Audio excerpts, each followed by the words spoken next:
FC Barcelone se prépare à entrer sur le marché des transferts à la recherche d'un remplaçant pour Marc-André Ter Stegen, qui a subi une grave blessure lors du match de dimanche contre Villarreal. La gravité de sa blessure pourrait l'écarter pour le reste de la saison, ce qui incite la direction sportive du club à prendre des mesures urgentes pour atténuer l'impact de son absence. Selon le rapport, l'entraîneur-chef du FC Barcelone, Hansi Flick, et le directeur sportif Deco ont discuté de la situation au retour de l'équipe de Villarreal et à nouveau lors de la séance d'entraînement de lundi matin. Tous deux conviennent que compter uniquement sur Iñaki Peña et le gardien de troisième choix Ander Astralaga n'est pas une option viable pour le reste de la saison, surtout avec une autre option interne, Diego Kochen, également blessé et absent pendant un mois. Il est clair que Barcelone entrera sur le marché pour faire venir un nouveau gardien, même si le profil de la recrue potentielle reste indécis. Les dirigeants de la Liga envisagent des options qui incluent à la fois des vétérans confirmés et d'autres gardiens familiers du club qui sont actuellement sans équipe. Flick et Deco prévoient de se rencontrer à nouveau aujourd'hui pour explorer davantage ces options. Alors que les indications suggèrent une acquisition immédiate d'un gardien de but, Barcelone pourrait également choisir d'attendre jusqu'en janvier, lorsque la fenêtre de transfert ouvrira. Cela leur permettrait de signer n'importe quel gardien disponible, en tirant parti de l'important espace salarial libéré par la blessure de Ter Stegen, plus précisément 80% de son contrat comme indiqué dans l'article 77.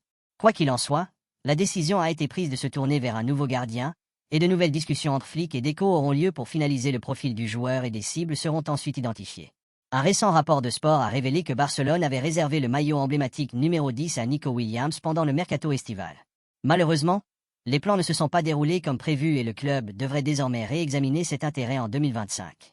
Nico était sans conteste l'une des principales cibles du FC Barcelone cet été.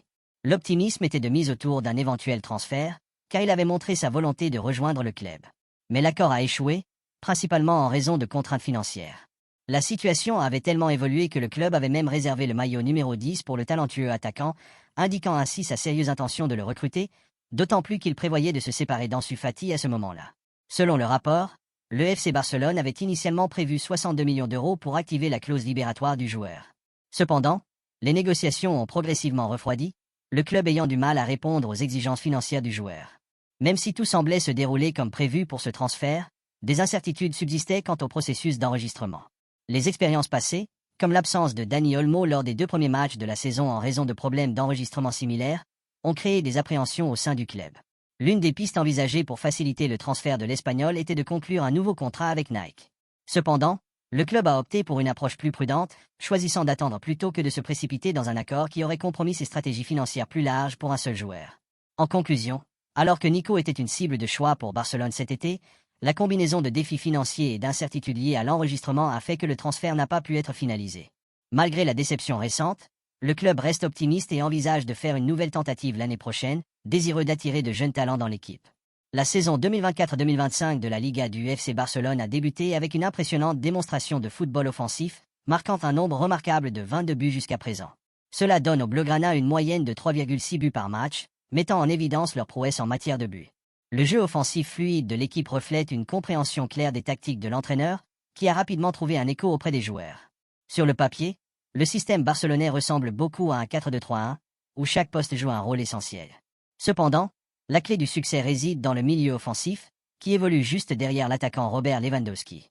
Alors que des joueurs comme Dani Olmo, Rafinha, Pedri et Pablo Torre ont évolué à ce poste, ce spot profite des mouvements de Lewandowski et il n'est pas surprenant que la moitié des buts de Barcelone jusqu'à présent aient été marqués par des joueurs occupant ce poste crucial.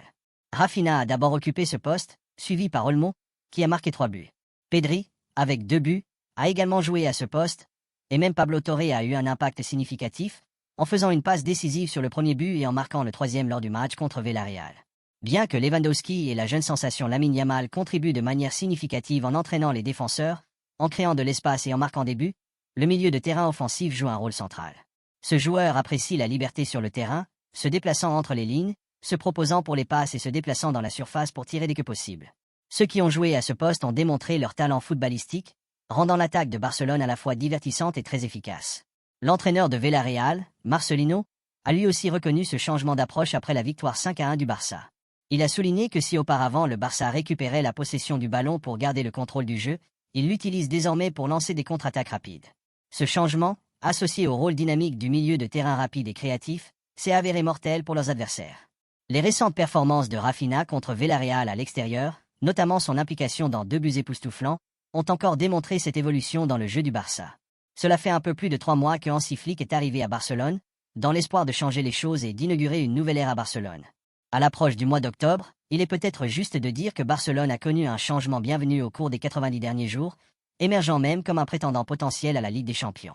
Cela survient malgré la récente défaite du Barça contre l'AS Monaco en UCL, car leur malheureuse défaite n'était qu'un petit incident dans une campagne par ailleurs brillante, qui comprend 6 victoires consécutives en championnat. L'une des réalisations les plus marquantes de Flick a été le développement de Lamine Yamal, qui devient rapidement la star de l'équipe. Les comparaisons avec Lionel Messi sont devenues inévitables, le talent de Yamal avec le ballon et sa capacité à changer le cours du match à lui seul rappelant aux fans la légende argentine. Sous la direction de Flick, Yamal a pu s'exprimer librement et les résultats ont été extraordinaires. Le jeune joueur a inscrit 4 buts et délivré 5 passes décisives en seulement 7 matchs officiels jusqu'à présent. La confiance de Flick en Yamal est évidente, permettant au jeune joueur de jouer sans crainte tout en perfectionnant son talent brut. C'est cette culture du potentiel qui a transformé Yamal d'un espoir prometteur en un sauveur pour le Barça, rappelant l'époque où Messi portait l'équipe sur ses épaules. À l'approche de la nouvelle saison, l'un des principaux défis de Flick était de résoudre les problèmes du milieu défensif, en particulier après les sorties estivales d'Oriol, Ilkay Gundogan et Sergi Roberto.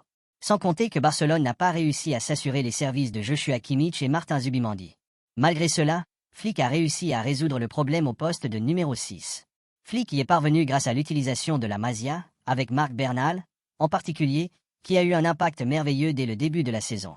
Mais lorsque Bernal a été écarté des terrains pour cause de blessure, Flick a dû réagir rapidement. Il s'est tourné vers Eric Garcia, un joueur qui avait souvent évolué au poste de défenseur central. Flick pensait que les qualités de Garcia en matière de jeu de balle et sa vision défensive faisaient de lui un pivot viable. Étonnamment, l'expérience a fonctionné. Garcia s'est adapté à ce rôle, montrant une confiance retrouvée dans la distribution du ballon et dans la rupture des attaques adverses. Le FC Barcelone n'a pas été épargné par les blessures cette saison sous la direction de Hansi Flick. L'Allemand a dû composer avec l'absence de joueurs clés, notamment au milieu de terrain, où Frenkie de Jong, Gavi et Marc Bernal ont dû faire face à des périodes d'inactivité. Ce qui distingue Flick, c'est la façon dont il a su gérer ces défis. Plutôt que de déplorer la perte de joueurs clés, il a su exploiter avec succès les ressources de l'équipe. La confiance de Flick envers les stars de la Masia, en particulier, a été louable, car il n'a pas hésité à donner des chances à des joueurs comme Gérard Martin et Sergi Dominguez. Cette flexibilité tactique et cette capacité à faire tourner l'effectif sans perdre en qualité ont été cruciales dans le récent succès de Barcelone.